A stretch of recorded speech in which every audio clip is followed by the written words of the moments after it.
Question number 3 है exercise 6.1 से, the radius of a circle is increasing uniformly at this rate. तो rate of change of radius दिया है ये। Find the rate at which the area of the circle is increasing when radius is this. तो सबसे पहले हम late कर लेते हैं यहाँ पे एरिया एंड रेडियस को। So let R be the radius and A be the area of the circle. तो इस तरह से हमने लिख दिया। अब इन्फॉर्मेशन क्वेश्चन में क्या गिवन है, तो rate of change of radius दिया है, रेडियस का रेट ऑफ चेंज दिया है, यानी D R upon D T दिया है 3 सेंटीमीटर पर सेकेंड, है ना। तो यूनिट देखो पर सेकेंड है, तो यानी टाइम के साथ में रेट ऑफ चेंज है, यानी अपॉन में डी टी आएगा, कहने का ये मतलब है। साथ में रेडियस गिवन है, रेडियस इज 10 सेंटीमीटर, और हमें फाइंड करना है D A upon D T. Area of the circle क्या होता है, एरिया होता है सर्कल का पाई आर स्क्वायर। अब इसे डिफरेंशिएट करना है टी के रिस्पेक्ट में, ध्यान रखना। तो ये हो जाएगा D A upon D T equals to, तो पाई कांस्टेंट है एज इट इज़ आएगा, आर स्क्वायर का 2r आ जाएगा। अब बिकॉज टी के रिस्पेक्ट में हो रहा है तो यहाँ पे D R upon D T साथ में आएगा, ये ध्यान में रखना। ओके, अगर ये आर के रिस्पेक्ट में होता तो सीधे ही यहाँ पर पाई करते हम और 2r लिख देते, बट बिकॉज ये टी के रिस्पेक्ट में है तो इसीलिए D R upon D T भी साथ में आएगा।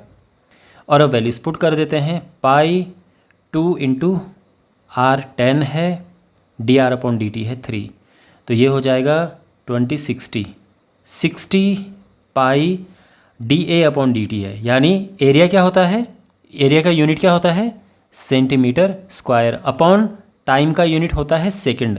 तो ये यूनिट हम लिखेंगे और इस तरह से आंसर आ जाएगा, है ना।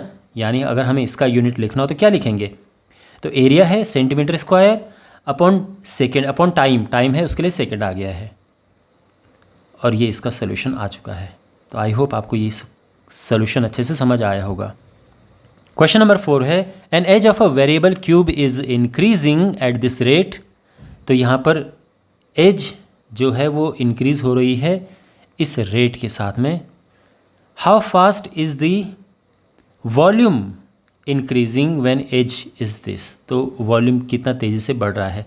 तो सबसे पहले हम लेट कर लेते हैं कि let X be the length of the edge of the cube and V be the volume. Question में क्या गिवन है कि rate of change of edge length दिया है, यानी D X upon D T दिया है, और ये है 3 सेंटीमीटर पर सेकेंड। एज इस हिसाब से इंक्रीज़ हो रही है। हमें फाइंड करना है D V upon D T, ये हमें फाइंड करना है। ओके, अब वॉल्यूम क्या होता है क्यूब का, तो वॉल्यूम होता है साइड का क्यूब, है ना, एज लेंथ जो है उसका क्यूब।